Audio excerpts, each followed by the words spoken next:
All right, everybody. On today's episode, we talk about how the quote unquote secret to scaling is not about acquisition, but it's actually about retention. And it doesn't matter if you're focusing on getting your first 5 clients, your next 50, or the 500 you're serving this month. In this episode, I break down the problems that we see, genuinely how to spot them, and the mistakes that people make when it comes to this mindset, and also how to apply this into their business, and the solutions with some examples so that you can focus on the right thing today and actually start making adjustments that matter so that you can scale that business to whatever level you want. So I might have spilled coffee on myself at the end of the episode, but that's completely okay. You can laugh at me. But without further ado, let's get into the show. All right, everybody, welcome back to another episode of the Mind of George Show, where I look like Poppy the Pink Troll with my overalls on. We'll see how long the pink mohawks stay, and I've had my season. I love it, but that's not what today's episode about. Today's episode is about how the secret to building or scaling your business is not about acquisition, but actually about retention. And this is a big problem that a lot of companies, entrepreneurs, doesn't matter the industry, doesn't matter the state, struggle with. We get caught in this bucket of always being convinced it's more. We call it the more trap, right? If I just do more marketing, I'll grow. If I'll do more sales, I'll grow. If I just get more people in, I'll grow. But what they fail to recognize is that the people that come in and the people that stay in are two completely different things. And so in today's episode, I'm going to unpack how you can have an awareness of if you potentially have a retention issue, which is literally the biggest secret to scaling, what common things you might be doing that are causing this, and some of the things that I would suggest if you're wanting to tackle this in your business today. And the reason I'm sharing this is I just got done running an incredible retreat with Kate Perkovic, our Soulful Scaling retreat, and we had 10 extremely powerful female entrepreneurs there. And this is a topic that's been coming up across the board with most of my clients and most of the people that I've been interfacing with. And this is something that I personally have also fallen into the own trap of the things that I teach with Solomon's paradox, because it's so easy to get lost in the sauce of just being convinced it's more. If I get more clicks or more views, or if I make more content, if I make more podcasts. And the truth is that it's not always that way. And very rarely is it that way, because what we have to be looking at is the right things that move the needle in our business. So it doesn't matter what level of business you're at, because this applies to every level of business. So if this is you trying to get your first 5 customers, then this is in the lens of finding the people that you can help without complicating the process and hiding behind creating content and helping them get results so that they can refer more people and stick around. If it's your next 50, it's making sure that you do this. Or if you're getting 500 a month, like some of my clients, the only real difference that you face in whatever bucket you're in business is the amount of pain and frustration. And sometimes the effort required to fix it when you don't focus on the right things, but the challenge itself is still the same. And so one of the things that was coming up, and this is what came up at the event, and we had quite a few people share a lot of the same concerns. So like, how do you know? Like, how can you tell if you have a retention issue, right? And this is something that I've seen, and I don't know, 15 years of doing this in supplement companies, consulting companies, coaching companies, especially course platforms and memberships. But this is where we start to notice the things that might be the symptom that we can recognize as the pattern that allows us to shift it and create a different result. And so one of those things might be you're getting refunds before completion. People are signing up for a 12-week course or a 6-month membership, and they're trying to cancel their membership early or ask for money back. Or you have people joining a program, joining a course, hiring you for coaching, buying your product, but they aren't participating. We have what we call early exits, right? What I just referenced before. One of the big ones that is a big glaring thing that I look at when we come in and we start helping people build and scale their business is the mismatched expectations, to where we have people who we promise something or we're communicating something, but they're having a completely different experience. They don't tend to see what we see. And we hear this all the time of like, no, I told them, or I've been really, really open, or it says it in my content. But on the receiving end, the people, the customers, the people we're trying to serve aren't having the same experience. This might look like having a super stressed out self, you always feeling like you can never take a moment off, that you're constantly fighting fires in the back end of the business, like you're having to reinvent yourself or make another resource or get on another call or send another message, or even your team is feeling that same feeling, that feeling of being behind. what this looks like a lot of times too is we end up having increased overhead in the back end of the business. And so we'll think that we just have an acquisition problem, but what we haven't recognized is that we've had to hire team members or change process or sacrifice time in fulfilling what our offer is, which is actually eliminating our capacity to be able to serve more, but it's actually costing us money because underneath it, there's an actual retention and customer journey issue that hasn't been addressed and hasn't been identified. And then in some companies, we see this too, depending on how your company is structured, is if you've ever heard of an NPS score, which is a net promoter score, which is genuinely like how to tell if your customers are happy or how they're having a good experience. Sometimes that dips down and your content, and this is the hardest part that I've seen, and I used to struggle with this as well. I would be told over and over, your content's so good, your content's so good, like your programs are so good, your offer's so good, your coaching's so good. But yet people's satisfaction was low, and it wasn't because of my content, it was how I was delivering it and my failure to understand the customer journey and some of the mistakes that I was making along the way that didn't allow people to get the results or make problems. And when we have these problems, any of the symptoms that I listed above, what it ends up doing is it chokes out the most powerful driver of scaling a business. And in all buckets, and especially right now in the state of the world, our reputation and referrals are the biggest needle mover. Because if I have a friend who says, hey, you should hire George because he helped me in X, Y, and Z, that person skips to the front of the line. Or I think you should come to one of George's events because it drastically changed my life and helped me do this, this, and this. And all too often in business, and we see this, it's taught this all over the internet. It's horrendous and it makes my skin boil. But everybody focuses so hard on the acquisition, but no companies ever scale through acquisition. They scale through retention because you can put 500 people through your door. But if 500 of those people have a bad experience or don't get results, don't feel supported, don't feel safe, don't know, like, and trust you, then those 500 people become what I call an anti-marketing machine. And so one of the things that's really important to understand in business is that none of these are issues that we should feel bad and wrong about. None of these are things that we should beat ourselves up about or we should have shame about. All of these things are just symptoms and opportunities for us to diagnose and then install a prescription that fixes it forever. So what are some of the mistakes that people make that cause this, right? So talking about mismatch expectations, this one I see all the time. People literally have people come in and they're like, this is what I'm signing up for. And then they don't understand it. They don't see it. They don't feel it. And it's because we forget that underneath the transaction being when somebody gives you their email, somebody books a call with you, somebody gives you their credit card, there's an emotional based decision happening there. And there's a relationship needed with the human to feel safe. And so for me, the three biggest mistakes that I see, and in this lens, I'm going to talk specifically about delivery, right? Because with customer journey applies in, quite frankly, 4 buckets. It requires to marketing, and marketing is different than sales. It applies to sales. And then most importantly, what I'm talking about today is it applies to delivery. And this is delivery of anything that we're helping people with. And then the 4th bucket it applies to is team. But in the lens of delivery, the 3 biggest mistakes we see are what I call the Poopy Pyramid that my 7-year-old son named, right? It's the triangle of death. And I have an entire episode dedicated to this, and it's called the 3 customer journey mistakes to avoid, which we'll have linked in the show notes below. But on that episode, I break down each one of these mistakes. Mistake number 1 being the zone of doubt, mistake number 2 being the inverse journey, and mistake number 3 being the drown the journey.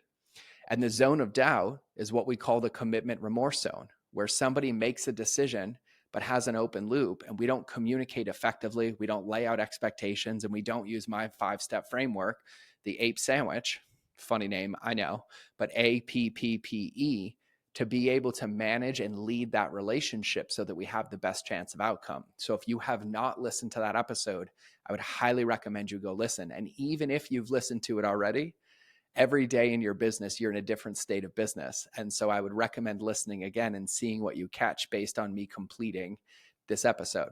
Okay. So another thing that I see quite often is that people in the lens of delivery, which is where we build relationships with people, to retain that relationship, to get them a result so that they can then refer business to us. And then we have the confidence that we have a plan or a path for them to follow that we can put more people in, is we fail to help people find their current state. And this is huge. We'll have somebody sign up for a program and we think the best time to start is instantly. They gave us their credit card, start now, go watch this 60-minute video. Oh, they gave us this credit card, let's do 4 onboarding calls. They gave us their credit card, let's go send them an application that takes an hour to fill out. And we're missing the human underneath it. So if we don't help somebody recognize where they are, then we end up conditioning codependency in our business. And codependency is a term that's thrown around a lot, but what it really, really means is it's disempowering our customer. It's making them think and feel that they can't do this without us. So if they're hitting a hurdle or a roadblock, their default is to wait until they can communicate, or their default is to turn away from us. They won't go to our content. They won't reach out for support. They won't read our emails. Instead, they'll disconnect and go back to their normal day of life. And that genuinely is the killer of businesses. So when I say that, one of the biggest things to understand is that with our 5-step framework, the APE, right, which is the number one thing I install in every single one of my clients, at every single person who comes to our event, what it forces us to do in a good way is to focus on the transformation, the relationship, and not fall into what we call the transactional trap, which is if you walked into a brick and mortar store, right? You walked into the grocery store and you're like, hey, I have a couple questions. They're like, no, not till you buy this. Or you go to the cash register and you put it down. And once you transact and once you pay, they don't acknowledge you. They don't give you a receipt. They don't give you a bag. They throw you the product and basically shoo you out the door. For some reason, everybody by default thinks that people can manage themselves in their own process in the world of digital marketing, but we throw people in that transactional trap all the time. So we don't effectively communicate expectations. We don't set containers and frames. We don't create what we call sub-mile markers, knowing that we're helping them, whether we're helping them for a week, a month, in a 4-week course, in a 6-month mastermind, at a 3-day event, breaking it down in the series of steps that would actually allow them to make progress and build their confidence in the way that they pursue that or achieve that. We expect them to be able to run a marathon instantly. We expect them to take 3 hours of their day the first day they join and get all this work done. But what we forget about is what's happening on the other side. Some of our customers have kids, they have families, they have part-time jobs. It depends on who you're serving. Some of them are in other coaching programs. Some of their schedules are so full, they only have 30 minutes to breathe every day. And we're like, hey, we can help you. But the first thing I need you to do is watch this 3-hour video.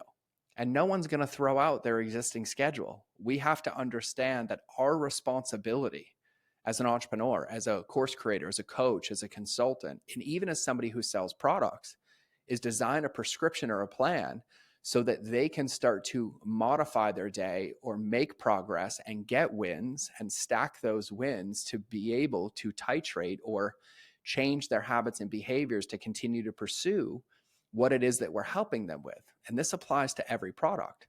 And so with that, sometimes what we accidentally do is we literally tell them, hey, we're going to teach you how to fish. We're going to teach you how to build and scale your business. We're going to teach you how to build a customer journey. We're going to help you increase the revenue of your business. We're going to help you acquire more customers. But in doing so, we don't actually teach them how to fish. We hand them a fish. We're like, here's a template. Here's a copy and paste script. Here's a XYZ, but it doesn't actually change anything for them. It doesn't help them know what to look at. It doesn't help them diagnose their current state. It doesn't have them have an awareness of what might be working in their life, but also what might not be working in their life or business to start to adjust it. And so when those things start to happen, we get convinced that there's something wrong with our offer or something wrong with our product or something wrong with our service. And in actuality, most of the time, it's actually something missing in the customer journey, something that's misaligned between the marketing and the sales and the delivery.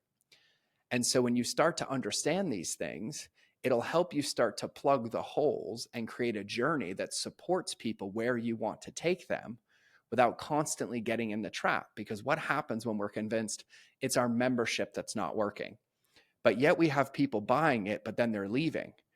What if it's that they're not watching the content? What if that they're overwhelmed because there wasn't a path laid out? What if they thought it was supposed to look a certain way, but we didn't communicate what it was supposed to look like or what to expect? And so because of that, the only thing they're doing is collecting evidence that this is not the place to be. And then they go out the door and we get stuck in that cycle. Oh, we'll redo our content again. We need to manage this more. We need to bring more people in. And then we get into that bucket. It's costing us more on the back. We're working harder. We feel like there's no finish line. There's nothing measurable to do. And the core of all of that is really a customer journey problem, because customer journeys are really never about the product or service. I'm assuming if listening to this, you've helped one person or 10 people, or some of you 10,000 people. That's amazing. That means that what you have, what you know, what your product, what your service is, does work. But just because it works, it doesn't work itself. And we have to understand that our job is to make sure that we communicate and we lay out a plan that everybody can follow that has the best chance of their success. And one of the ways that I remember this for me is I say our message is only as effective as the recipient's ability to hear it, understand it, and implement it without us. And so when we start to feel these things, and even if you're feeling any of these things now, I actually want you to celebrate them. It's like going into a doctor, feeling like you don't know what's happening, but then in one conversation, the doctor's like, here's what it is. And immediately you feel relief in your body, because once you feel that, you're like, oh, there's a way to fix it. There's a plan to fix it. There's a path. There's something different. And that's what this is. It's understanding that there's no finish lines in the game of customer journey, and especially entrepreneurship. And even for me with our alliance, and I love our alliance, it's like my home. It's our 100 other month community where we help entrepreneurs operate in the deepest levels of alignment, right? We work on the person, which is who they are. We work on the process, which is customer journey marketing. And then we work on the prescription, which is tying it all together. And in that alliance, I've probably redone the onboarding 4 or 5 times because I made the first recipe. And I had people come in and they're like, dude, this is great. I get it. I love it. I'm in momentum. But then I realized some people weren't following it. And I got on a focus call. And on that focus call, they're like, whoa, dude, I love your content. But when you teach videos in like 20-minute chunks, it's kind of hard for me to keep up. Like it feels confusing and overwhelming. So they gave me feedback. And they're like, if you actually broke out each idea into a smaller video, I would be able to follow it. And then if you had the big video at the end, the people who want to watch those could watch those. And I was like, oh my God, amazing. So we started recording content that way and everybody benefited. And literally the feedback's been incredible. But then we got some more feedback and they're like, hey, it's great when you do videos, but you talk with your hands and you're so vocal. But I'm a visual person and like it would help a lot if I could really see what was going on. And so then we're like, oh, makes sense. So let's make some visual models and some reference material. And then we had a few other people who were like, yeah, but when I'm listening, I want to read. And I'm like, oh, got it. So we put some cliff notes and we had a written version that goes with it. But it's really all about iterations and it's something to celebrate because when we find these awarenesses, it brings opportunity for us to focus on the right thing. And the lens of this podcast is understanding that scale comes from retention and not acquisition. Because the success of your relationships with existing customers and the results that they're getting are the things that lead to referrals, but also leads to increased confidence in you to be able to attract and convert more customers. And it also frees up your capacity to be able to serve more because it's not a one and done. Every time something comes up, I'm going to fix it. It's we know we have a process. We know we have a customer journey. We know that when they go through this, they get the results or the best chance of them. And this is what's going to lead to their success. And so it helps the business in every lens, including increasing the ability for you to market it because you know the process people are going through. You can speak to it and to the outcomes.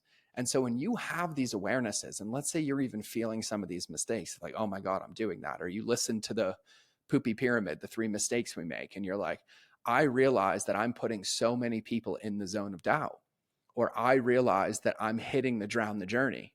And I thought I was making this easy, but if I was going to go through my own process, that would be overwhelming for me. Well, the moment you have that awareness, you've already won the game because now it's about making small tweaks and adjustments to give that the best chance of success. Because when you genuinely solve this, like when you genuinely focus on this, and it's not a one and done, no customer journey is a one and done. No scaling a business is a one and done because things change all the time. And the easiest thing to relate it to is relationships. If you have kids, you understand that you say the same thing to your kids a lot for their first 18 years, but you change how you say it. Or you might be in an incredible marriage, but how you dated your partner when you met them is different than how you date them now. And you reinvent and you reinvent, and you're standing for the same values or following the same path or achieving the same goals, but you're changing how you do it because you don't fall in that finish line trap, which is what keeps it alive. But when you start to do this, and we've seen this wholeheartedly, people go from having 10% of refunds down to zero. We have people who have literally had people that were pausing payments and putting on delay to having none of those anymore.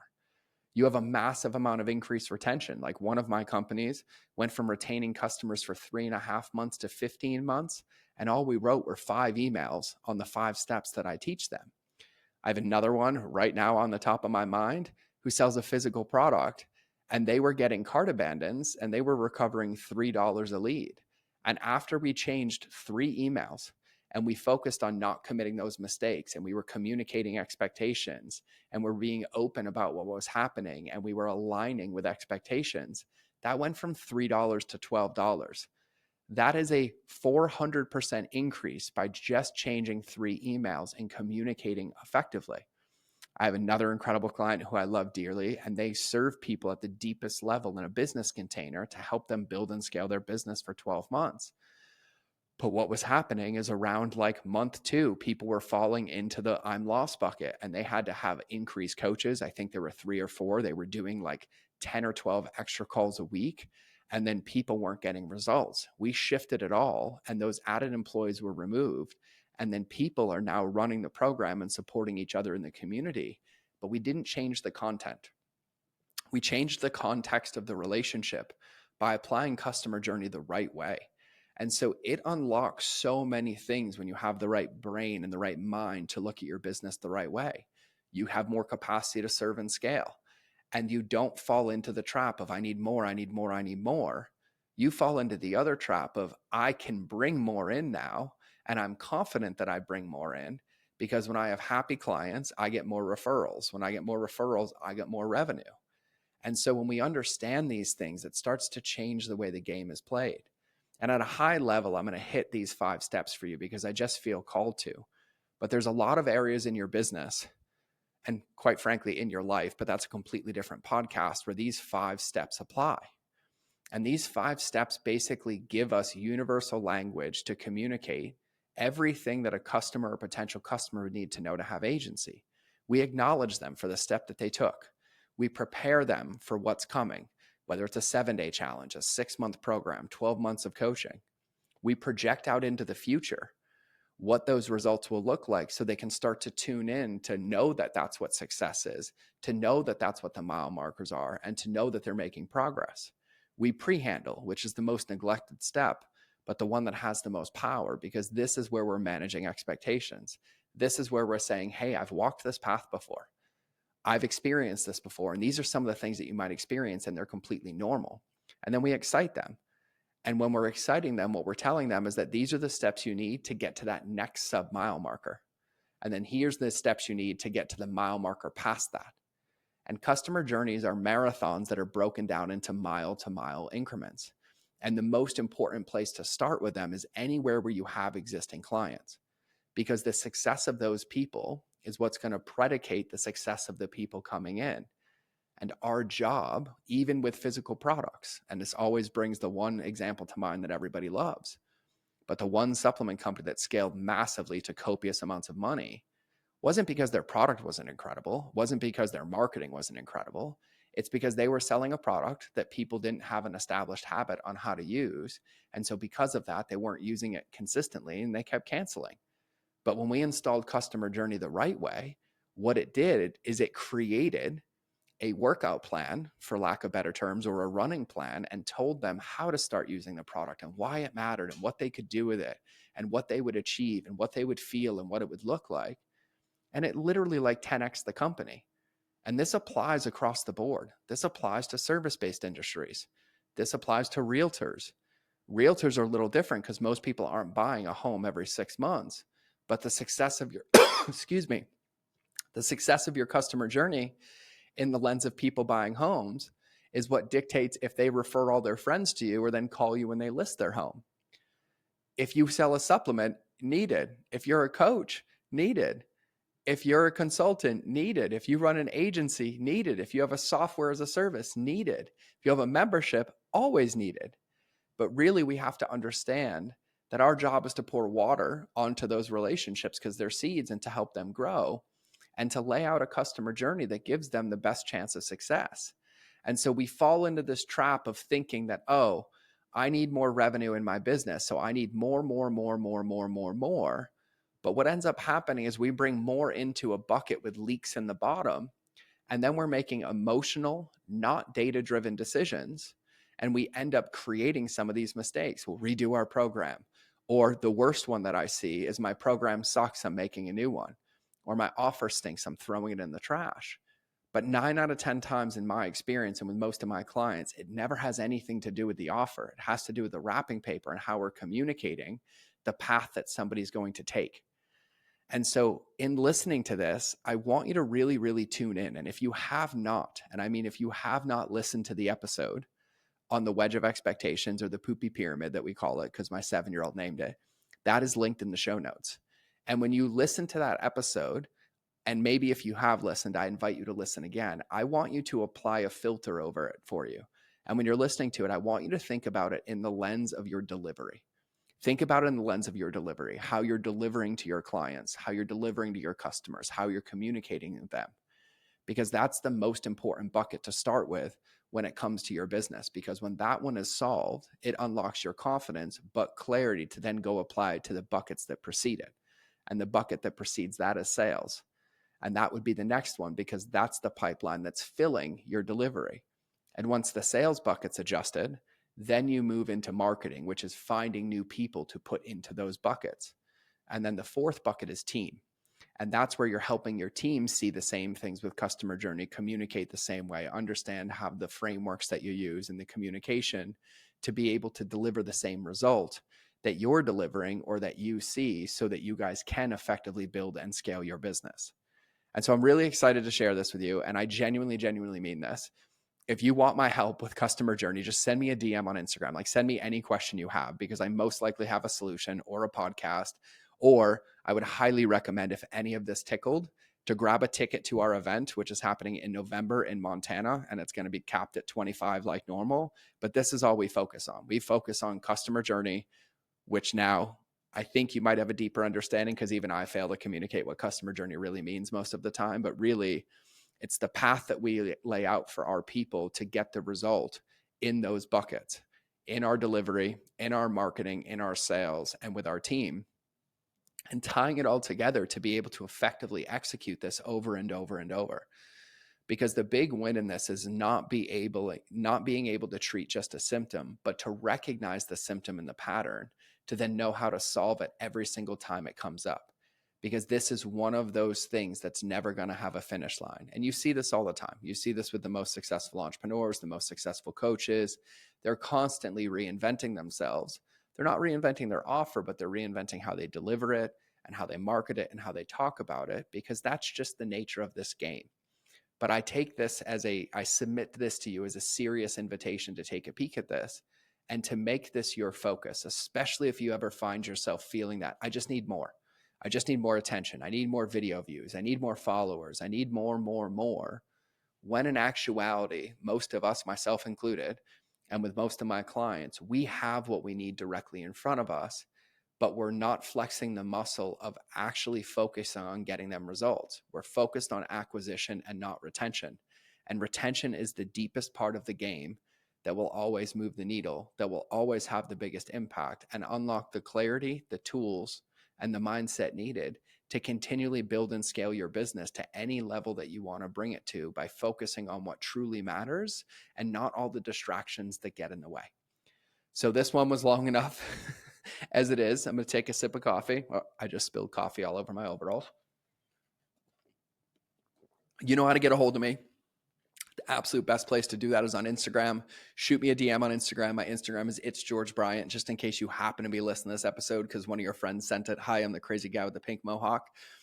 And if you think this was helpful, let me know. And if you have anybody who could benefit from this episode, please send it their way.